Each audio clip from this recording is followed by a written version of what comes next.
darsigeenu wuxuu noqon doonaa in aad iyo aad loogaga faa'iidaysto ramadaanka, in la ogaado inay tahay bil cibaado ah oo dadka loogu talagalay inay rabbigood caabudaan, loogu talagalay inay badiyaan khayrka iyo wanaagga, aqrinta qur'aanka, sadaqooyinka iyo waxyaabaha badan ee ilaahay khayrka iyo wanaagga uu ku siiyo addoommadiisu hadday sameeyaan. ilaah wuxuu yidhi yaa ayuha aladiina aamanuu kutiba calaykum asiyaam, war dadka khayrka iyo wanaagga u saaxiibka ahaw, dadka rabbigood aaminay oo rumeeyayo kutiba calaykum asiyaamu,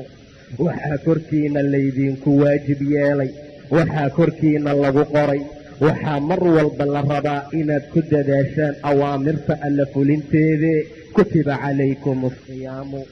soon iyo afhaysasho ayaa dushiina lagu qoray, waxaa laydinku waajib yeelay inaad soontaan kamaa kutiba cala aladiina min qablikum, sidii dadkii adinka idinka horeeyeyba waajibka looga dhigay oo kale, lacallakum tattaquun, waxaad mudan tihiin inaad cabsataan, waxaad mudan tihiin inuu soonku taqwo